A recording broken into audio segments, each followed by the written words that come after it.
Buenos días a todos. Dios los bendiga. Gracias que nos permite estar esta mañana nuevamente, estar en su iglesia reunidos para darle gloria, honra, alabar su santo nombre y escuchar la palabra en esta mañana. Y en esta mañana estaremos continuando con nuestras exposiciones en el libro de Génesis. Dios mediante, ya unos 6, 7 sermones más, le calculo.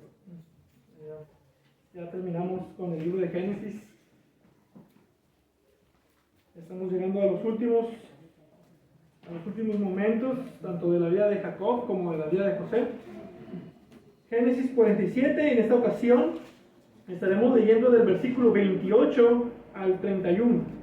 Y nada más para recordarles, también aprovecho para recordarles que mi versión es diferente. La mía, mi Biblia es la Nueva Biblia de las Américas, entonces algunos pasajes con la Reina Valera o algunas palabras van a estar diferentes. Entonces, nada más para que lo contemplen, pero es lo mismo, nada más con diferentes palabras. Génesis 47, versículos 28 al 31. Muy bien, dice la palabra de Dios en esta mañana. Jacob vivió 17 años en la tierra de Egipto, así que los días de Jacob, los años de su vida, fueron 147 años. Cuando a Israel se le acercó el tiempo de morir, llamó a su hijo José y le dijo: si he hallado gracia ante tus ojos, por favor, pon ahora tu mano debajo de mi muslo y trátame con misericordia y fidelidad. Por favor, no me sepultes en Egipto. Cuando duerma con mis padres, me llevarás de Egipto y me sepultarás en el sepulcro de ellos. Haré según tu palabra, le respondió José. Y Jacob dijo: júramelo, y se lo juró. Entonces Israel se inclinó en adoración en la cabecera de su cama.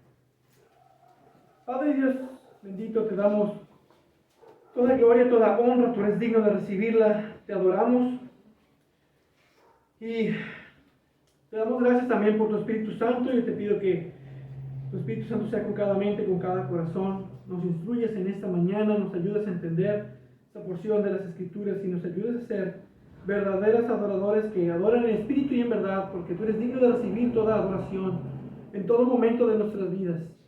Y ayúdanos a verlo de esa manera, porque tú eres digno.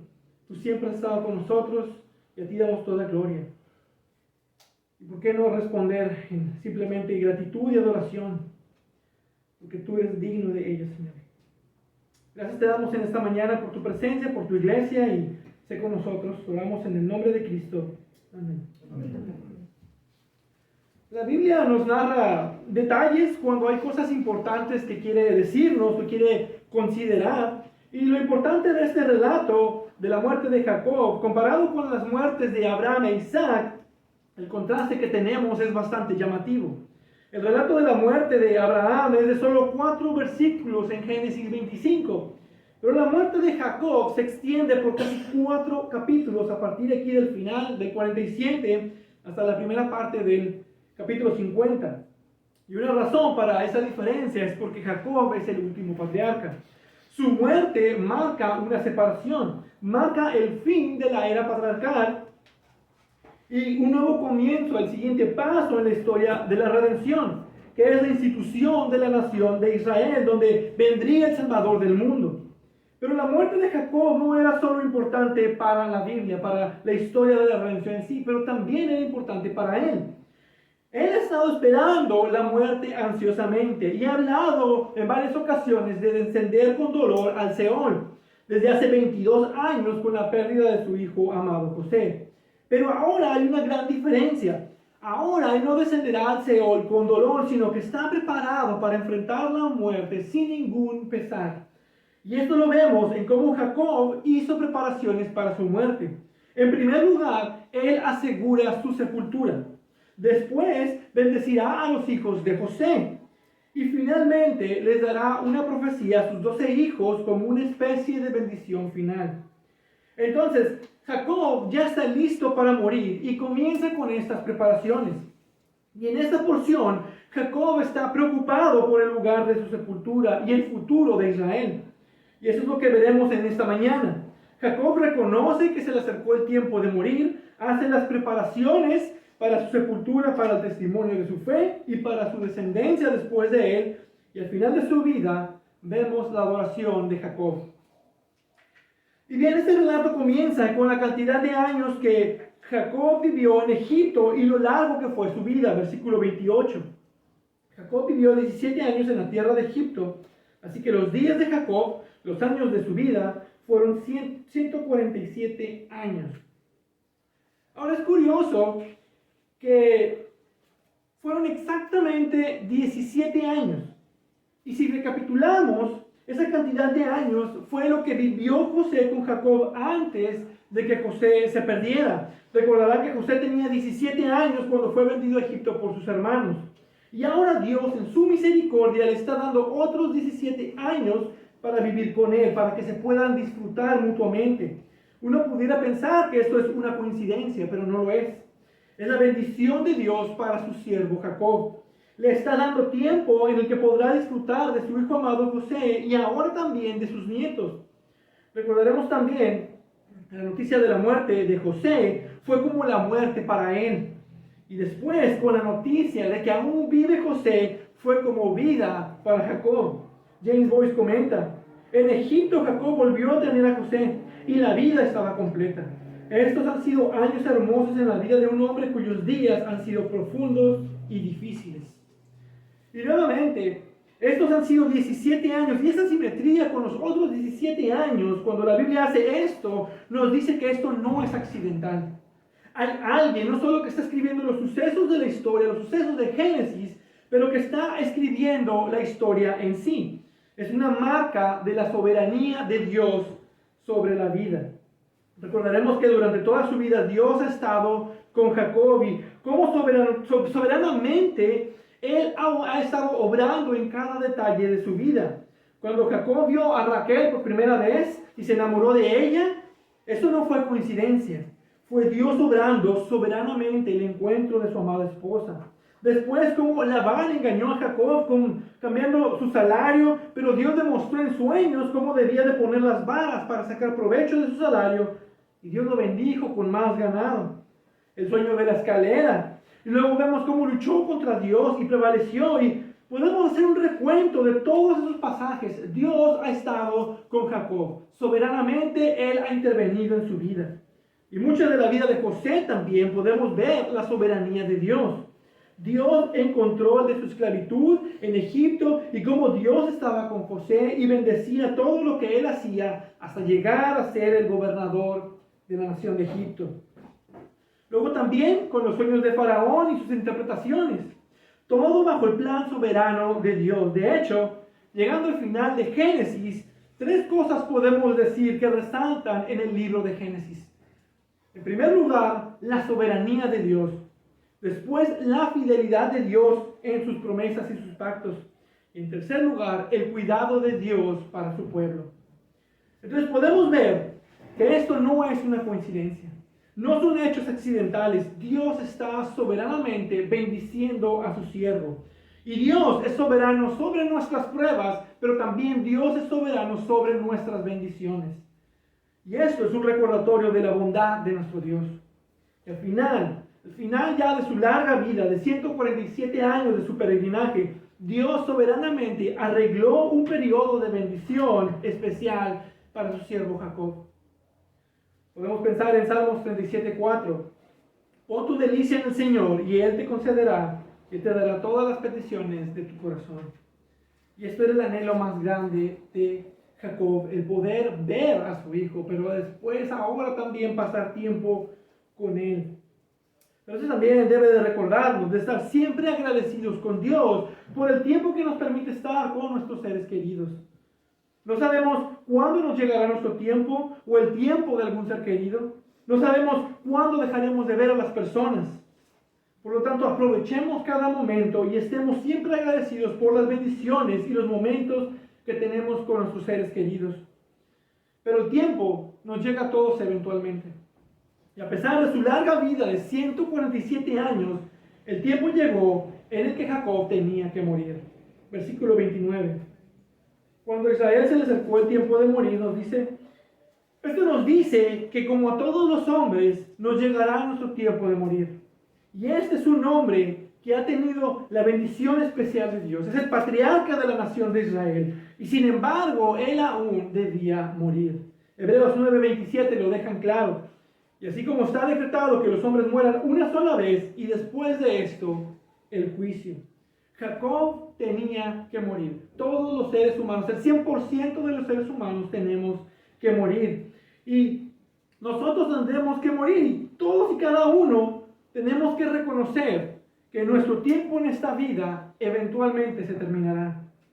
Y lo único que puede detener eso es el regreso de nuestro Señor Jesucristo. Esto nos debe enseñar a pedirle a Dios, como dice Salmo 90:12. Enséñanos a contar de tal modo nuestros días que traigamos al corazón sabiduría. Es decir, sabiendo que algún día vamos a morir, nos ayudará a ser sabios en nuestras decisiones, con nuestras vidas. Nos ayudará a tomar mejores decisiones, y de hecho la Biblia considera que es sabio pensar en el día de tu muerte. Saber que vas a morir y hacer las preparaciones adecuadas para no ser una carga para otros, ser sabio y considerar tus caminos incluso. El corazón de los sabios está en la casa del luto, dice Eclesiastés 7:4. Esto nos enseña en considerar y planear para nuestra sepultura. Pensar y planear que vamos a dejar a nuestros hijos, para que, ¿cómo lo vamos a dejar? Para que ellos no se estén peleando por la herencia como lo vemos en todas las familias. No dejar pendientes para que sean cargas para otros. Tener una documentación en regla, deudas pagadas. Hey, un día voy a morir, tengo que dejar a mi esposa con algún sustento. Hey, tengo que guiar a mis hijos a Cristo, enseñarles los principios bíblicos. Un día yo no voy a estar. ¿Qué va a pasar con su salvación? Enseñarles los principios. Sí, tengo que dejarles una buena educación para que sean hombres de bien. Yo siempre les digo a mis hijos, un día yo no voy a estar. ¿Cómo vas a arreglar este problema? ¿Cómo vas a hacer esto? Un día yo no voy a estar. Tú tienes que aprender a hacerlo de esta manera. ¿Qué van a hacer si yo lo hago todo y no aprenden de cómo lo hago? Yo tengo la responsabilidad de enseñarles y yo les enseño que tienen que aprender. Porque no sé cuánto tiempo el Señor me ha dado. Y hay personas que saben cuándo van a morir. Al menos hasta cierto punto, a lo mejor por alguna enfermedad de muerte o ya por la edad avanzada. Pero en general nadie sabe cuándo va a morir. Por eso debemos ser sabios y prepararnos, porque nadie sabe la hora y el día de su muerte. No tenemos la vida comprada. Solo Dios sabe. Él soberanamente, habiendo determinado sus tiempos y las fronteras de los lugares donde viven de cada persona. Hechos 17:26. Él sabe cuándo es tu tiempo de partir, pero tú no lo sabes. Pero Jacob sabía que su tiempo estaba cercano, y al menos sabemos, él está haciendo las preparaciones adecuadas para esto. Él está respondiendo, ¿sabes? Ya tengo 147 años. Yo sabía que no me quedaba mucho tiempo. Ya está en la cama postrado en su lecho de muerte. Él está haciendo las preparaciones adecuadas. Y Jacob podía enfrentar la muerte porque él valoraba una esperanza de una vida eterna. Él está mirando más allá de la tumba. Él sabía que tendría que enfrentar el juicio, pero también se ve como perdonado por gracia por medio de la fe. Él estaba mirando hacia adelante, hacia Cristo, al Mesías que vendría de sus lomos. Y ahora nosotros miramos hacia atrás, hacia la cruz, a la obra redentora de Cristo. Pero ese mismo perdón y esa misma justificación nos permite enfrentar la realidad de la muerte, así como lo está haciendo Jacob. Y nadie desea morir. Todos apreciamos y valoramos esta vida. Pero nosotros no tenemos ese miedo, porque en nuestra muerte entraremos a nuestra morada eterna, a nuestra esperanza. Nosotros como creyentes no tenemos puestos nuestros ojos en esta vida y en las cosas terrenales. No acumulamos tesoros para esta vida.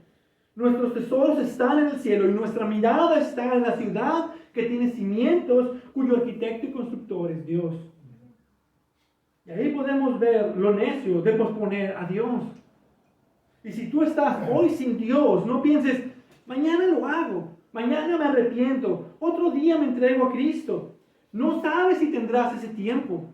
El tiempo de arrepentimiento es hoy. Hoy tienes vida. Toma en serio tu destino y la condición de tu alma y ven a Cristo. No pospongas rendirte a Cristo. La muerte puede llegar más rápido de lo que te imaginas. Isaías nos deja una nota de sabiduría y de advertencia. Dice, buscad a Jehová mientras pueda ser hallado.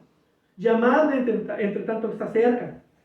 Deje el impío su camino y el hombre inicuo sus pensamientos, y vuélvase a Jehová, el cual tendrá de él misericordia, y al Dios nuestro, el cual será amplio en perdonar. Porque mis pensamientos no son vuestros pensamientos, ni vuestros caminos mis caminos, dijo Jehová. Isaías 55, versículos del 6 al 8.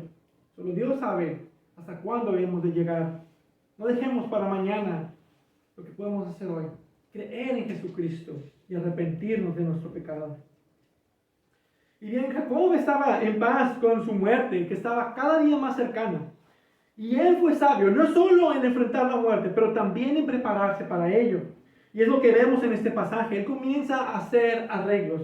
De hecho, aquí lo que tenemos en su lecho de muerte. Y en estos últimos capítulos, la última porción de Génesis, revisitaremos su cama en su lecho de muerte unas 2 veces más.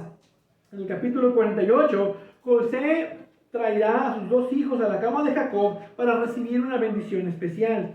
En el capítulo 49, los 12 hijos de Jacob estarán reunidos para recibir profecía de su padre.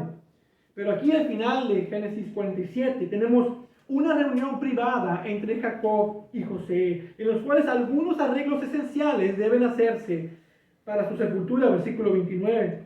Cuando Israel se le acercó el tiempo de morir, llamó a su hijo José y le dijo, si he hallado gracia ante tus ojos, por favor, pon ahora tu mano debajo de mi muslo y trátame con misericordia y fidelidad. Es un poco inusual para un padre el usar términos diferenciales para con su hijo. Este tipo de palabras se usaban mayormente cuando se dirigían a un rey. Jacob las usó con su hermano Esaú cuando él quería apaciguar su ira. Pero el asunto es que José tendrá autoridad sobre su cuerpo cuando Jacob muera. Y él está admitiendo esto honestamente. Y esto es tan solemne que mientras aún vive, le pide a José que siga esa forma antigua de hacer los pactos, a veces usado en la casa de Abraham, donde la mano es puesta debajo del muslo. Esto indicaba algo íntimo, un pacto solemne e íntimo. Recordaremos que Abraham hizo esto con su siervo cuando lo mandó a buscar una mujer para su hijo Isaac, en el capítulo 24. Y eso es lo que está haciendo Jacob, aunque su preocupación en este contexto es diferente. Versículos 29 al 30. Por favor, no me sepultes en Egipto. Cuando duerma con mis padres, me llevarás de Egipto y me sepultarás en el sepulcro de ellos. Esa era su preocupación, de que su cuerpo no se quedara en Egipto. Él quería que su cuerpo fuera cargado de vuelta a Canaán, a Hebrón, y ser puesto en la heredad de sepultura de Abraham, en la cueva de Macpela. Y esto lo vemos por 2 razones. En primer lugar, su preocupación era que su cuerpo no fuera enterrado en Egipto para testimonio de su fe. Esta no es la manera general de pensar del mundo. Las personas normalmente quieren ser sepultados de una manera prestigiosa, con tumbas gigantes, con adornos carísimos, y hasta se hacen casas especiales para sus tumbas. Y no tiene nada de malo si tienes algún lugar de prestigio en algún cementerio familiar. Pero ¿realmente eso es lo importante? ¿Un lugar grande y bonito para tu sepultura? ¿Un lugar llamativo como si este fuera tu lugar de descanso y como si no hubiera más esperanza en esta vida?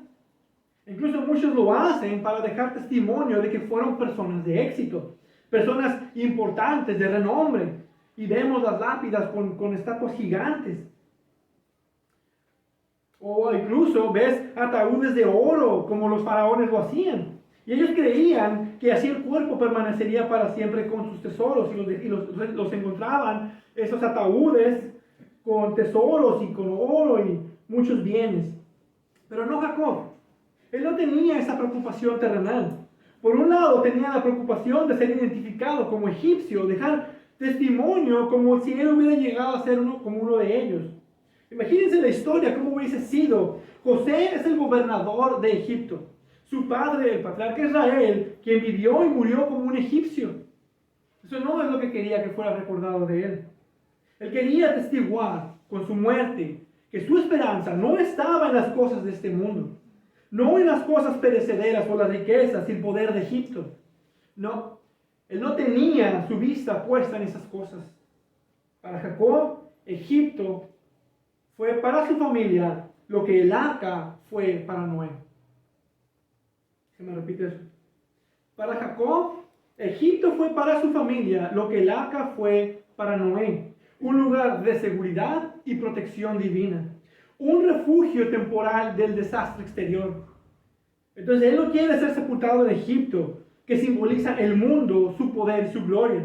Él quería regresar a Canaán, a la tierra prometida, porque él estaba confiando en las promesas de Dios. De hecho, recordaremos que esa era la intención de Abraham, esa era su intención de fe, al comprar esa heredad en la cueva de Macpela en Canaán. Él quería tener una porción de esa heredad que el Señor le había prometido. Toda esa tierra te daré a ti y a tu descendencia. Esa era la promesa. Eso era Canaán, la tierra prometida. Y Abraham tiene esa pequeña porción que compró. Y Jacob en su fe también quiere estar allá. Y de ahí la petición: me llevarás de Egipto y me sepultarás en el sepulcro de ellos. Y parte de eso es una mentalidad piadosa. Si amas tu hogar, tu nación o tus tierras, tú quisieras ser enterrado ahí. ¿Cuántos soldados durante las guerras, con su último aliento, pidieron que sus cuerpos fueran llevados con los suyos, con sus familiares? Toma mi cuerpo, llévalo contigo, o de ser enterrados en casa. De hecho, hay papeles exclusivos para trasladar cuerpo entre naciones. Si un mexicano muere en Estados Unidos, tú puedes hacer ciertos trámites para pedir su cuerpo. Es algo normal y se ve en el día a día. Pero con Jacob sucede algo más.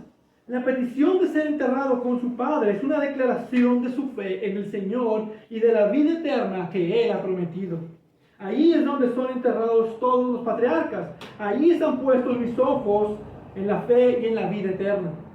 No me sepultes en Egipto.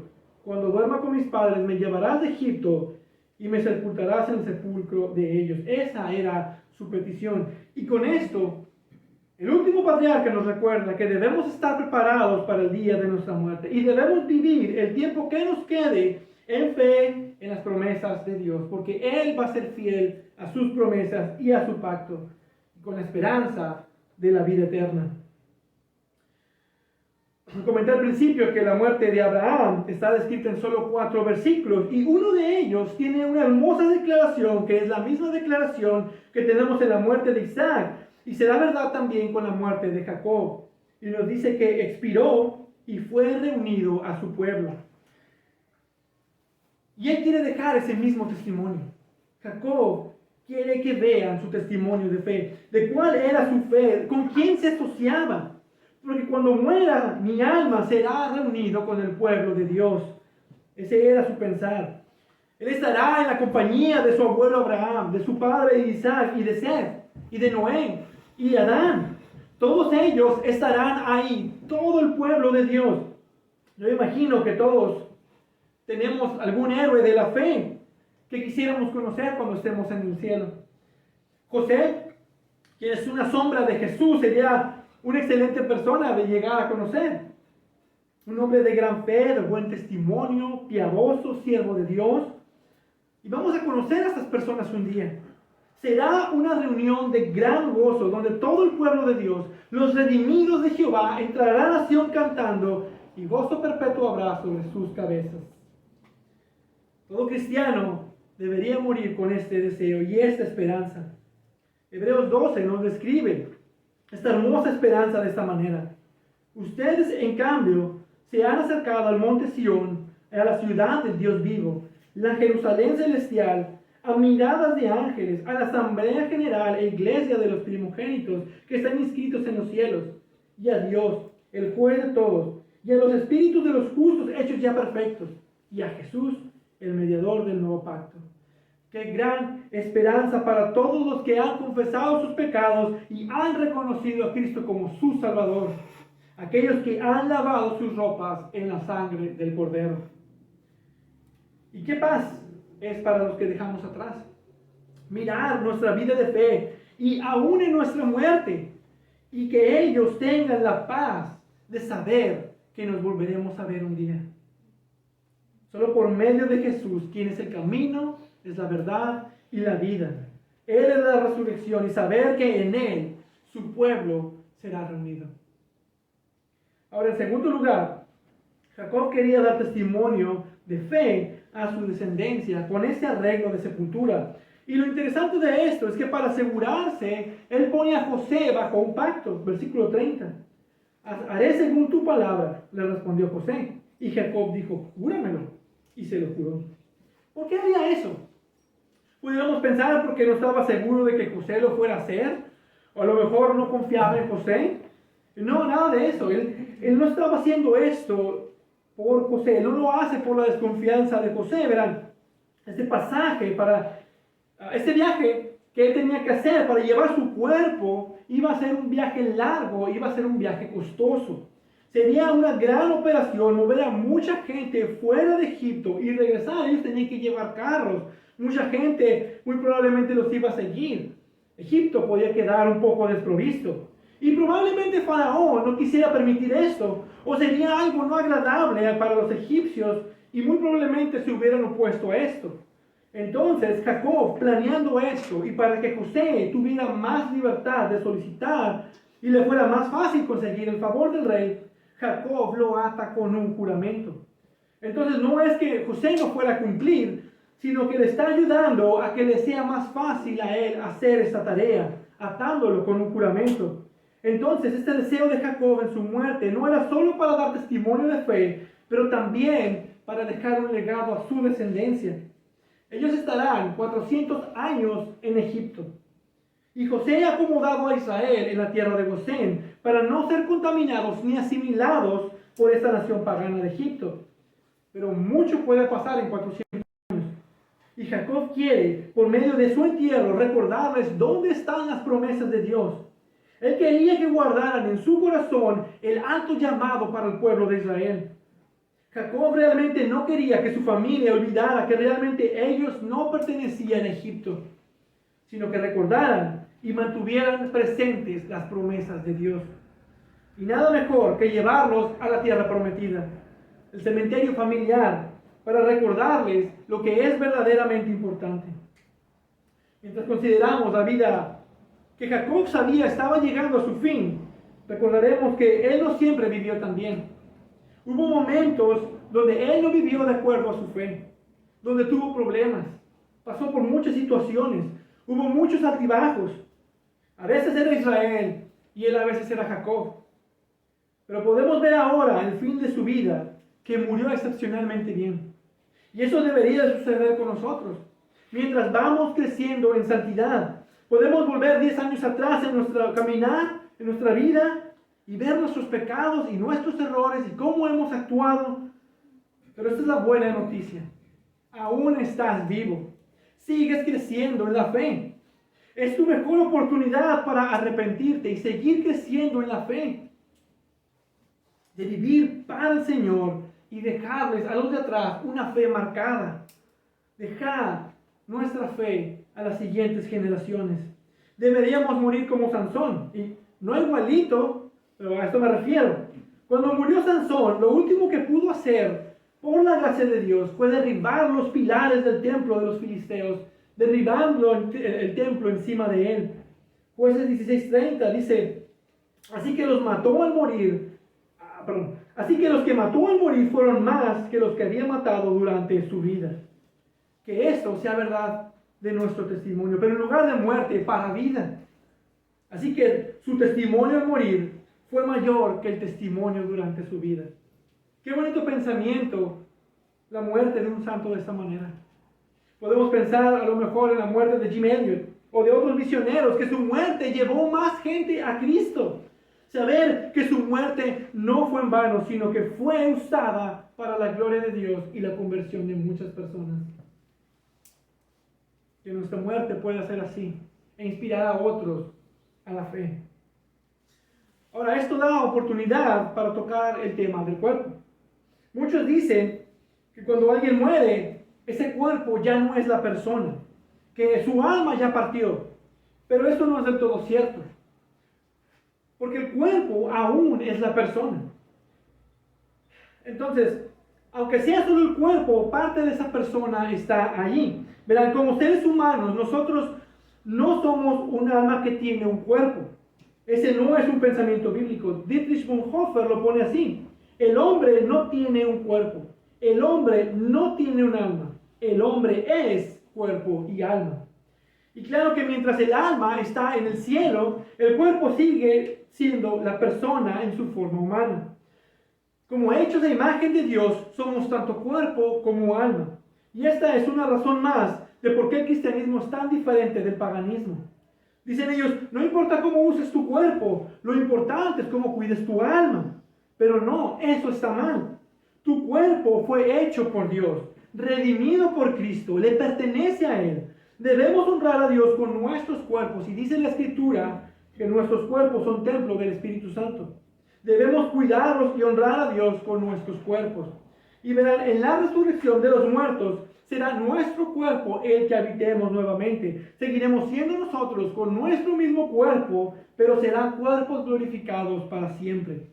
De hecho, la Confesión Bautista de Fe, en su capítulo 31, nos dice: los cuerpos de los hombres vuelven al polvo después de la muerte y ven la corrupción, pero sus almas, que ni mueren ni duermen, teniendo una sustancia inmortal, vuelven inmediatamente a Dios que las dio. Esto es lo que Dios le dijo a Adán: el polvo eres y al polvo volverás. Eso es parte de nuestra mortalidad. Nuestros cuerpos no solo envejecen, también se descompondrán después de la muerte por causa del pecado. Y por otro lado, el alma va a Dios directamente para el juicio. Los santos son recibidos en Cristo, esperando la plena redención de sus cuerpos. Es lo que nos enseña Apocalipsis. Entonces, es temporal el estado de la separación del cuerpo y el alma, porque aún en el cielo estaremos esperando la resurrección de los muertos y la glorificación de nuestros cuerpos. Ahora, con esto en mente, habiendo observado la importancia del cuerpo, también tenemos que lidiar con el asunto de la cremación. Muchos creyentes hoy en día están optando por la cremación. Por otro lado, hay creyentes quienes consideran un acto pecaminoso la cremación, o que es algo no bíblico, o algo que no es bien visto en el cristianismo. Muchos cristianos a través de la historia murieron quemados, comidos por leones, decapitados, otros muertos en hoyos, otros congelados, sus cuerpos destrozados. La forma en la que murieron glorifica más a Dios por la persecución que la forma en la que dejaron sus cuerpos. Y verán, muchos creyentes murieron sirviendo al Señor. Por tanto, no puedes decir que como tratas a tu cuerpo en tu muerte muestra santidad de alguna manera. El que decidas hacer con tu cuerpo, si enterrarlo, quemarlo o incluso echarlo al agua, no está relacionado para nada con santidad, ni con fe, ni con obediencia. Porque tampoco es algo que encontramos en las Escrituras como un mandamiento o una forma o ni siquiera una prohibición. Por lo tanto, no podemos decir que otros métodos están equivocados y menos decir que son pecaminosos. Mientras que los entierros eran una práctica común, en ninguna parte de la Biblia se ordena que este sea el único método para deshacerse de un cuerpo. Ahora, independientemente de la sepultura que uno escoja, la fe que tienes sobre la resurrección habla más. La fe que tú tienes sobre la resurrección habla más que cómo escojas deshacerte de tu cuerpo. El hecho de que el cuerpo haya sido cremado no representa ningún impedimento para Dios que Él los resucite. Dios resucitará a todos sin importar cómo hayas dejado tu cuerpo.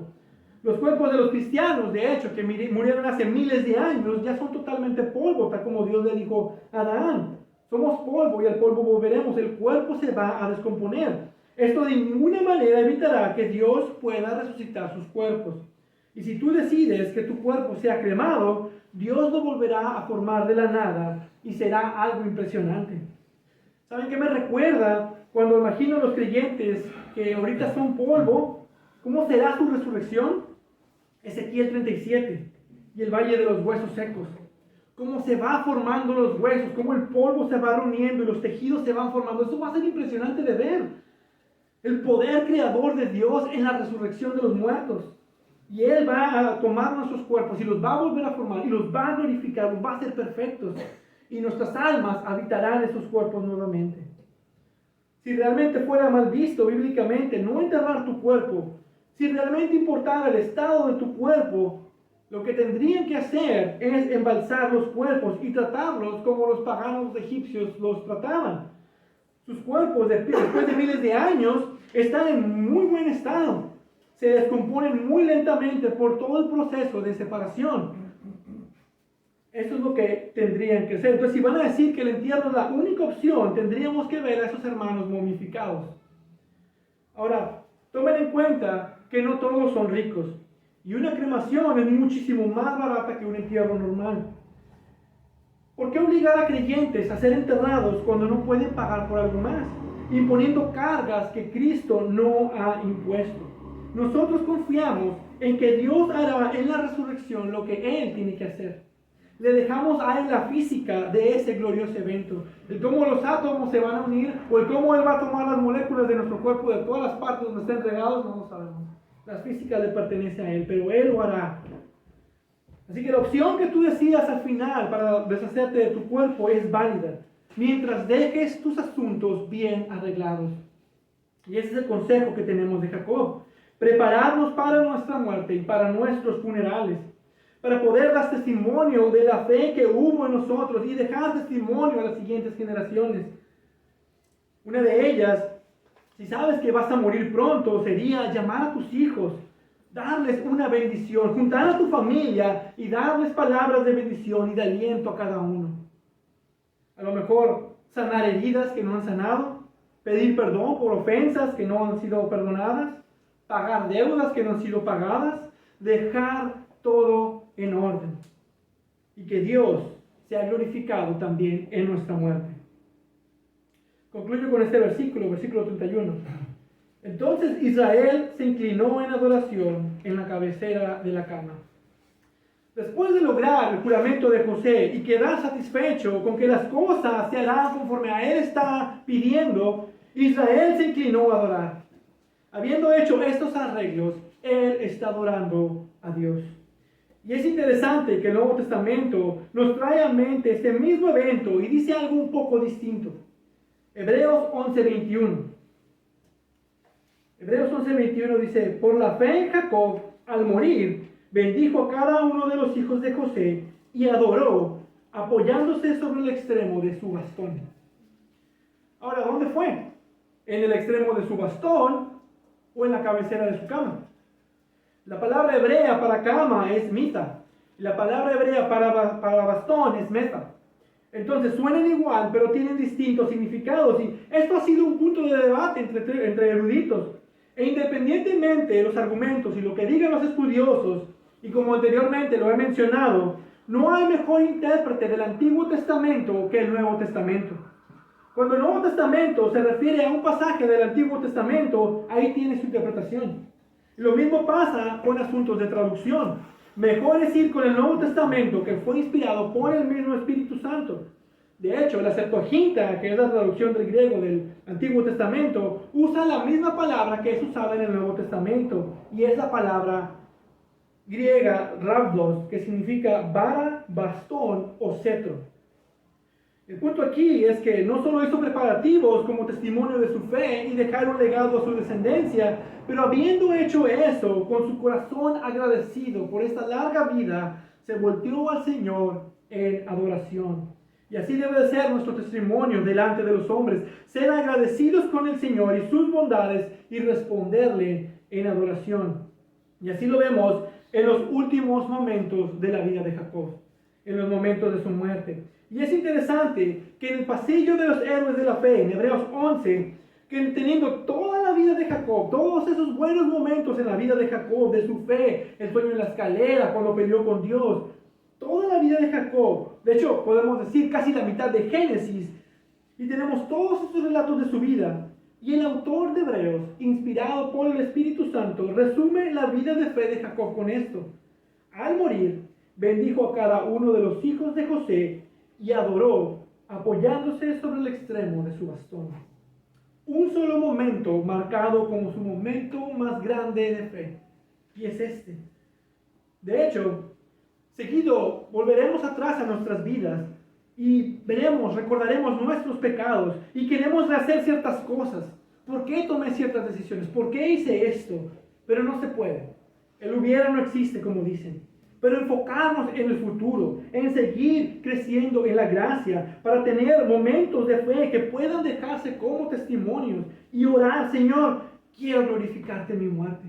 Aún en mi lecho de muerte, yo quiero darte gloria. Y ver a este hombre después de toda su vida orando y alabando al Dios Todopoderoso, quien ha guardado y ha cumplido sus promesas para con él, nos hace desear que al final de nuestros días nos hallen también a nosotros alabando a Dios. ¿Y por qué debemos alabar a Dios en nuestro lecho de muerte? ¿Por qué desear también alabar a Dios en nuestro último aliento? Y la respuesta más directa sería: porque Él es Dios. Cuando alguien pregunta: ¿por qué adoran a Dios?, debemos responder: porque Él es digno de toda alabanza y de toda adoración. ¿Por quién es Él?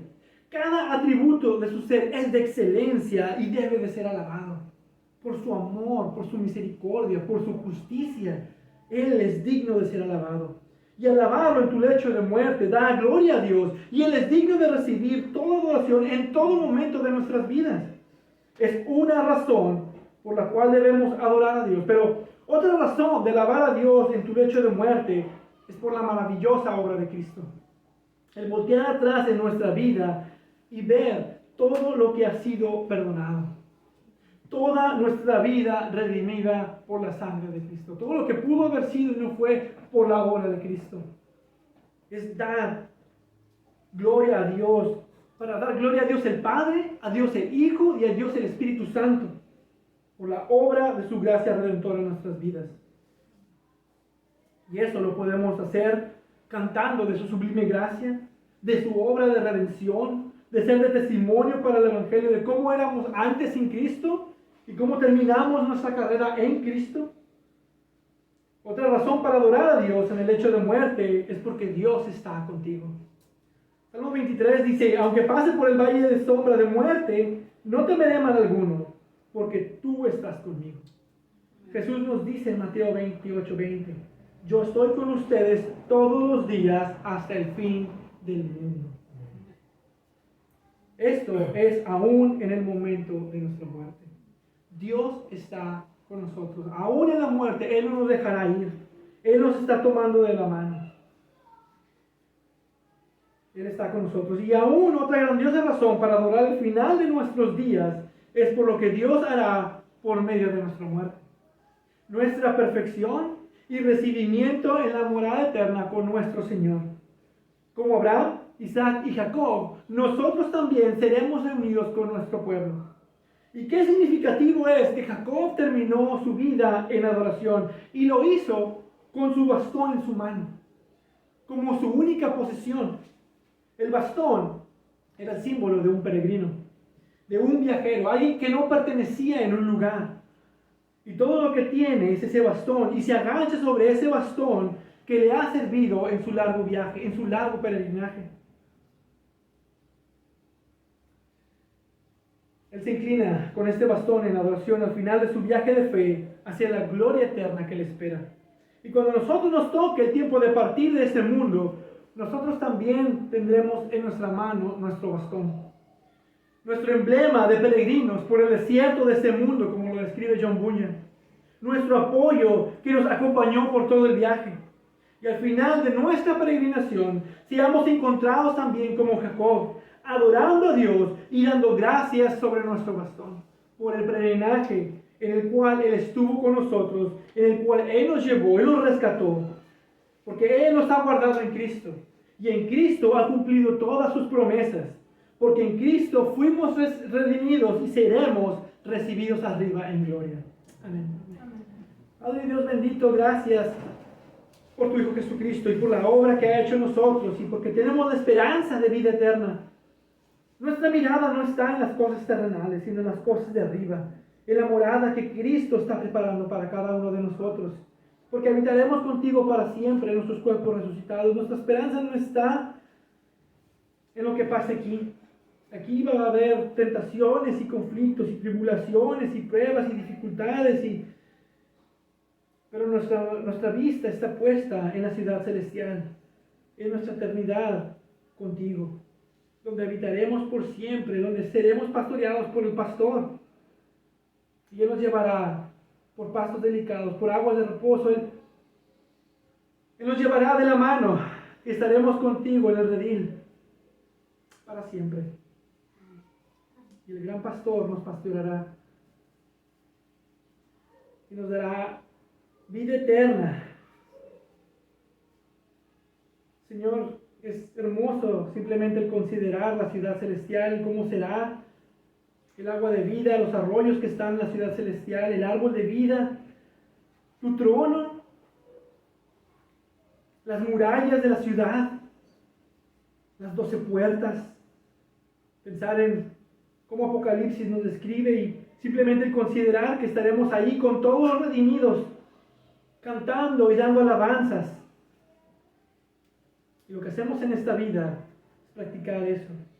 Permítenos ser adoradores que adoran en espíritu y en verdad, y darte gloria con nuestras vidas, ser de testimonio del poder redentor de Cristo y ser de testimonio de que solo Cristo es el Salvador, que solo Cristo es el camino, la verdad y la vida, y que solo en Cristo tenemos esperanza y tenemos vida. Gracias, Padre bendito, por tu palabra. Amén. Amén.